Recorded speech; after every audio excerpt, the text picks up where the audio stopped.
आगे स्टार्ट करते हैं breathing and exchange of gases में। तो अभी क्या होता है, जो रेस्पिरेशन होता है हमारा, रेस्पिरेशन के कितने स्टेप होते हैं, 5। तो सबसे पहले कौन सा आता है, ब्रीदिंग। ब्रीदिंग को क्या बोलते हैं हम, ventilation. Breathing and pulmonary ventilation, जहां से by which atmospheric air, atmospheric air कौन सी लेते हैं हम अंदर, ऑक्सीजन।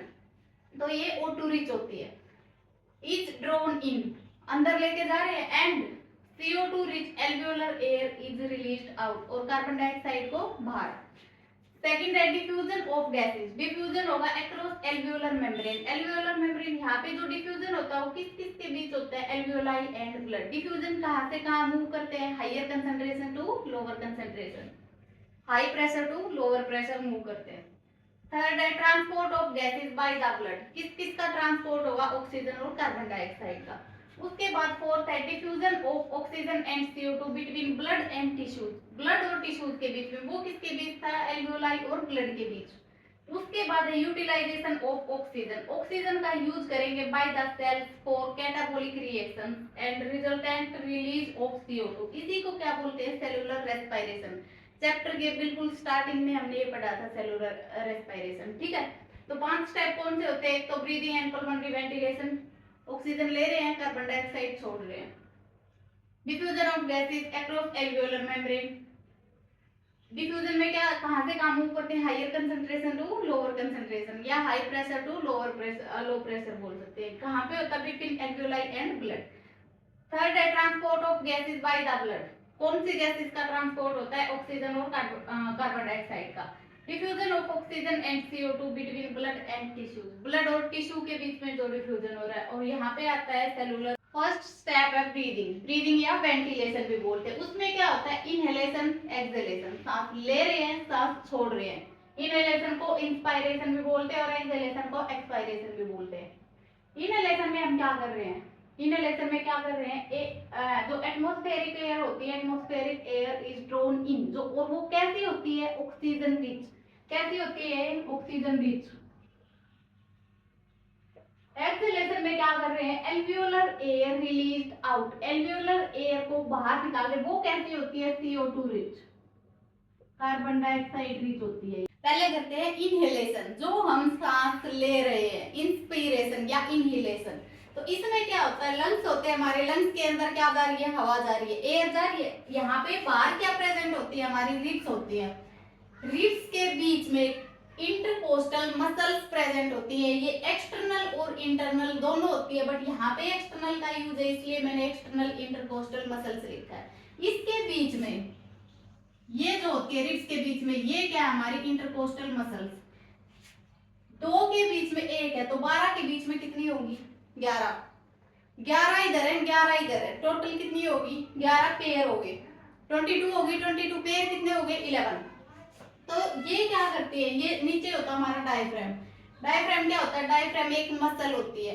डायफ्राम रिलैक्स होता है तो वो डोम शेप्ड होता है, ऐसे गुंबद के आकार का होता है। जब वो रिलैक्स होता है तो वो क्या करता है, फिर कॉन्ट्रैक्ट नहीं, फ्लैट हो जाता है।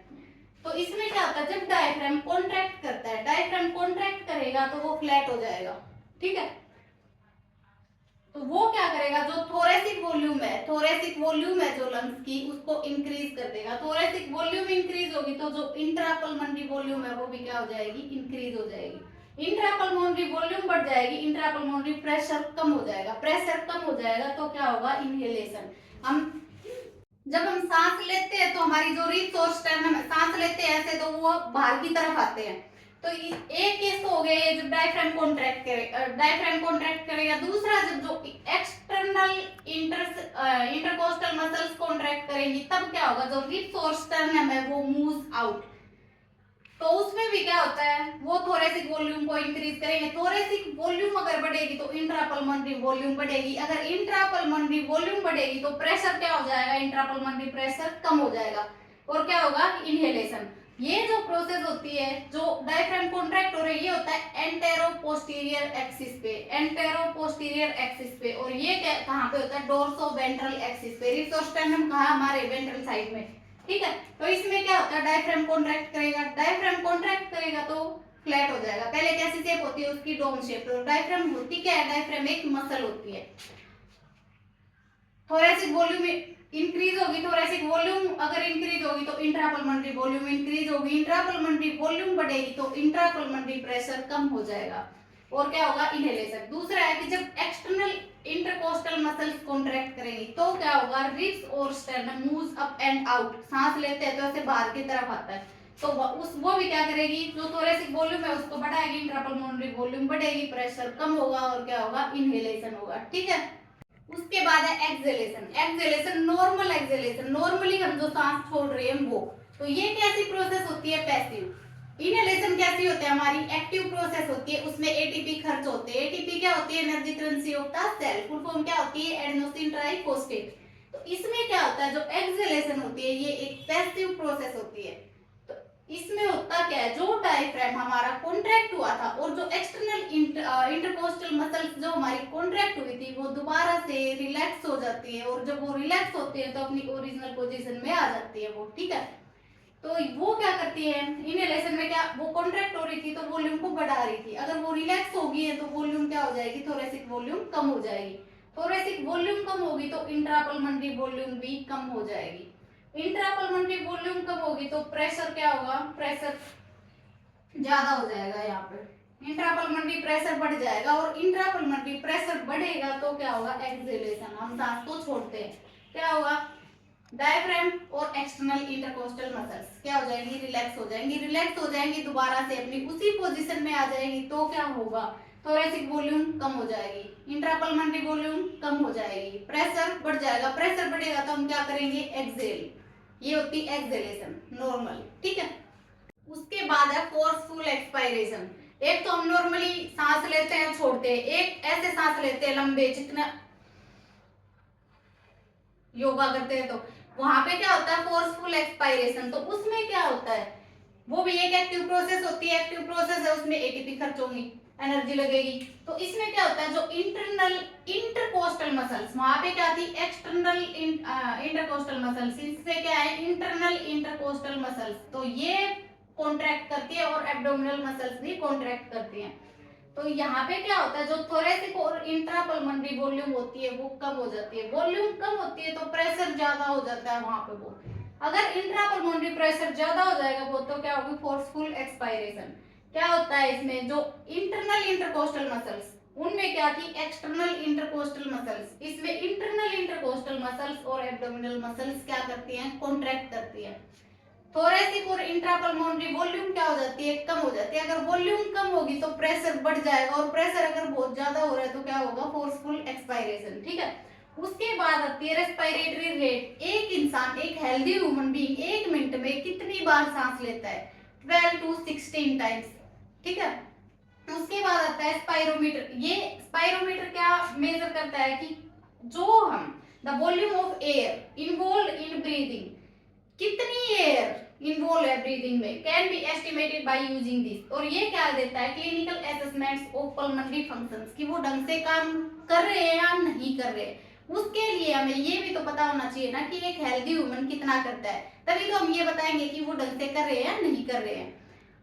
तो इसके लिए किससे करते हैं इसको, स्पाइरोमीटर से। स्पाइरोमीटर कैसे होता है, एक जैसे साइकिल में हवा भरने का पंप होता है ना, वैसे होता है, उसमें बोलते हैं कि इसमें सांस लेना है, उसमें सांस छोड़ना है, तो वो मेजर करता है कि कितना ml है उसमें। ठीक है, उसके बाद है पल्मोनरी वॉल्यूम। पल्मोनरी वॉल्यूम में सबसे पहले है टाइडल वॉल्यूम। टाइडल वॉल्यूम में नॉर्मली जो हम इनहेल कर रहे हैं, नॉर्मली जो हम एक्सहेल कर रहे हैं, वो कितनी होती है, 500 ml नॉर्मली, वो कितनी होती है, 500 ml। उसके बाद आती है इंस्पायरेटरी रिजर्व वॉल्यूम। नॉर्मली तो हम ले ही रहे हैं 500 ml, उसके अलावा और कितनी ले सकते हैं, वो क्या होती है, इंस्पायरेटरी रिजर्व वॉल्यूम। कितनी ले सकते हैं, 2500 से 3000 ml। ठीक है, उसके बाद आती है expiratory reserve volume. Normally exhale कर रहे हैं, उसके अलावा और कितनी हम बाहर निकाल सकते हैं, वो क्या होती है, एक्सपायरेटरी रिजर्व वॉल्यूम। ये कितनी होती है, 1000 से 1100 ml। उसके बाद है, जब हमने एक्सपायरेशन कर लिया, एक्सपायरेशन हो गया, एक्सहेलेशन हो गया, तो क्या हवा हमारे लंग्स के पास बचती है थोड़ी बहुत या नहीं बचती है। कुछ हवा ऐसी होती है जो हमेशा अपने लंग्स में रहती है, चाहे हम एक्सहेलेशन करें उसके बाद भी जो एयर लंग्स में बच जाती है उसको क्या बोलते हैं, रेजिडुअल वॉल्यूम। ठीक है, ये कितनी होती है 1100 से 1200, ये 1000 से 1100, इसमें 1100 याद रखना है, इसमें 1200 याद रखना है, ठीक है। उसके बाद आती है कि 1 मिनट में टाइटल वॉल्यूम, अगर हम 1 मिनट में देखें, एक बार में कितनी होती है 500 ml, एक बार सांस ले रहे हैं छोड़ रहे हैं, वो कितनी होती है 500 ml। अगर 1 मिनट में देखें, 1 मिनट में क्या हो जाएगा, TV plus respiratory rate, respiratory rate कितना होता है हमारा 12 to 16, तो अगर 12 को मल्टीप्लाई करेंगे तो कितना आ जाएगा 6000, 16 को अगर कोई इंसान 16 बार कर रहा है तो कितना आ जाएगा 8000 ml, ठीक है। क्या है इसमें टाइटल वॉल्यूम, जो नॉर्मली एक्सहेल कर रहे हैं, जो नॉर्मली इनहेल कर रहे हैं, वो क्या है हमारी 500 ml। इंस्पायरेटरी रिजर्व वॉल्यूम, जो नॉर्मली कर रहे हैं वो तो कर ही रहे हैं, उसके अलावा और कितनी ले सकते हैं, वो क्या होगी इंस्पायरेटरी रिजर्व वॉल्यूम, कितनी होती है 2500 से 3000 ml। Expiratory reserve volume, normally exhale कर रहे हैं, उसके अलावा और कितनी बाहर निकाल सकते हैं, वो क्या होगी एक्सपायरेटरी रिजर्व वॉल्यूम, 1000 से 1100 ml होती है। उसके बाद एक्सपायरेशन के बाद भी, एक्सहेलेशन के बाद भी कुछ एयर ऐसी होती है जो हमेशा अपने लंग्स के पास रहती है, उसको क्या बोलते हैं रेजिडुअल वॉल्यूम। रेजिडुअल वॉल्यूम कितनी होती है 1100 से 1200 ml, ठीक है। उसके बाद पर मिनट अगर हम देखें, एक बार में कितनी बार, एक बार अगर सांस ले रहे हैं तो उसमें कितनी होती है 500 ml पर मिनट। देखें तो कितनी हेल्दी जो इंसान होता है वो कितनी बार एक्सपायर करता है 12 to 16। अगर वो कम से कम 12 बार कर रहा है तो कितनी हो जाएगी 6000, अगर वो मैक्सिमम 16 बार कर रहा है तो क्या हो जाएगी 8000 ml, ठीक है। उसके बाद है पल्मोनरी कैपेसिटी, कैपेसिटी कितनी है, मान लो हमारे पास इंस्पायरेटरी कैपेसिटी देखनी है हमें। इंस्पायरेटरी कैपेसिटी, एक तो टाइटल वॉल्यूम जो हम नॉर्मली इनहेल कर रहे हैं, और एक इंस्पायरेटरी रिजर्व वॉल्यूम जो हम उसके बाद भी और सांस ले सकते हैं और एयर को अंदर ले सकते हैं, वो क्या हो जाएगी हमारी inspiratory capacity, title volume plus inspiratory reserve volume, ठीक है। उसके बाद है expiratory capacity. Expiratory capacity normally हमने एक्सहेल कर दिया, उसके बाद और कितना एक्सहेल कर सकते हैं हम, कितना बाहर छोड़ सकते हैं, वो क्या होगी हमारी expiratory capacity, title volume plus expiratory reserve volume, ठीक है। उसके बाद है वाइटल कैपेसिटी, टोटल जो पूरा भरने के बाद और पूरा जो फोर्सफुल एक्सपायरेशन के बाद जो बाहर छोड़ दिया हमने, वो क्या होगी title volume plus expiratory reserve volume plus inspiratory reserve volume. जितना हमने इनहेल किया, जितना हमने एक्सहेल किया टाइटल वॉल्यूम के बाद भी जितना हम कर सकते हैं, तो वो क्या हो जाएगी उसकी वाइटल कैपेसिटी। इसको हम EC प्लस IRV भी लिख सकते हैं, क्योंकि ये क्या है टाइटल वॉल्यूम प्लस ERV, और क्या लिख सकते हैं हम इसको IC प्लस ERV लिख सकते हैं, और ये total lung capacity minus RV लिख सकते हैं, कैसे भी लिख सकते हैं उसको, ठीक है।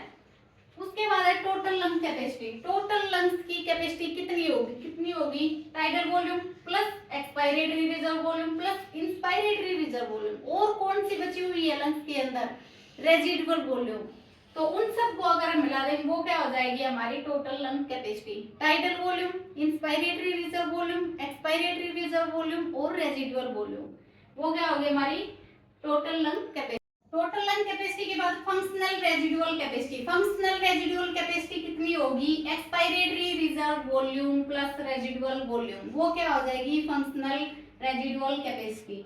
Inspiratory capacity title volume plus inspiratory reserve volume, expiratory capacity title volume plus expiratory reserve volume. उसके बाद है vital capacity, vital capacity total कितना हम अंदर ले सकते हैं, टोटल कितना हम बाहर निकाल सकते हैं फोर्सफुल एक्सपायरेशन के बाद, वो सब क्या हो गया हमारी वाइटल कैपेसिटी। इसमें title volume plus ERV plus IRV, ठीक है।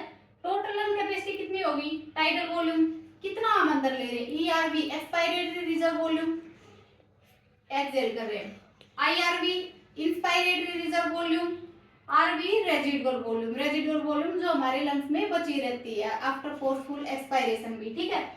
उसके बाद है functional residual capacity, functional residual capacity ERV plus RV, ठीक है। उसके बाद आगे कल करेंगे। Thank you.